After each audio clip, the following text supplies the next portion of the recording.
What's going on, everybody? It's Jay here from Nerd Takes, and today I wanted to give you my take on the Daredevil Born Again trailer. So, Disney and Marvel have released the trailer for Daredevil Born Again, and I have to say that this was easily one of the best trailers to come out of the MCU in recent memory.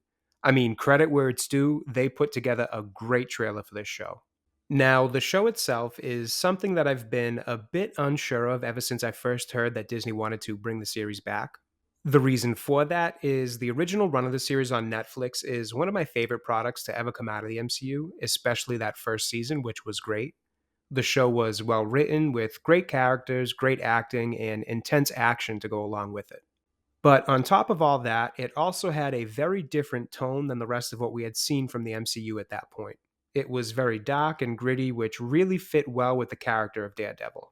And that's not really a tone that goes along with what Disney and Marvel usually try to do with their products. Plus, I haven't really enjoyed any of the Disney Plus series that I've watched, or honestly, even most of the movies from phases 4 and 5. So, my expectations for them to be able to recreate what made the original run of the show so great weren't very high. But this trailer definitely reset my expectations for the show because I was very impressed with what I saw.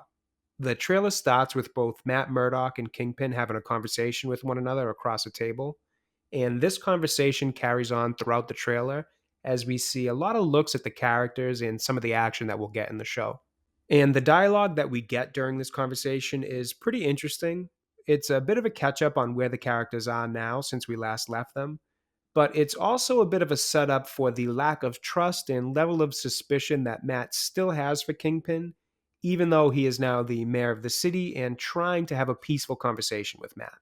And this concept, mixed with the flashes of Kingpin still up to his old ways, was a really good way to set up some of the tension that I'm sure we are likely to see once we actually get the chance to watch the story play out. There was also a few returning characters, which I appreciated because the relationship between Matt and his friends was always something that gave the series a lot of heart and emotion, so I really enjoyed seeing that they'll be back for this show. And we also saw Frank Castle and Bullseye, who will both be returning as well, and that was great to see. But honestly, I think what I was most excited to see return was the tone of the original run of the series. That to me is what really reset my expectations for the show.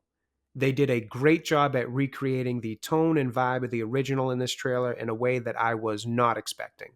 It felt like it was a continuation of the original and not something that's been toned down to fit the usual standard of Disney and Marvel products. And in my opinion, that's a good thing, just like it was for Deadpool and Wolverine. Leaning into what the product should be, rather than trying to change it to fit a mold that it doesn't really fit into, will very likely benefit the show, just like it did that movie. And this trailer does exactly that. It's dark and gritty in terms of the dialogue and the visuals that we see setting up the world. It's intense and at times even a bit gruesome when it comes to the action that we see. And as a whole, it felt a lot like the Netflix version of the show, which for me was exactly what I wanted from this. And I'm very happy to see that that's the direction that they seem to be going with. Overall, I thought this was a great trailer. And not only did it do what a trailer should do, which is get people excited for the final product, but it also completely changed my expectations for the show, which is honestly pretty impressive. I am officially excited for this, and I can't wait to watch it to see how it is. Let me know what you guys think in the comments. Thanks for watching. I hope you enjoyed the video, and I'll be back again soon.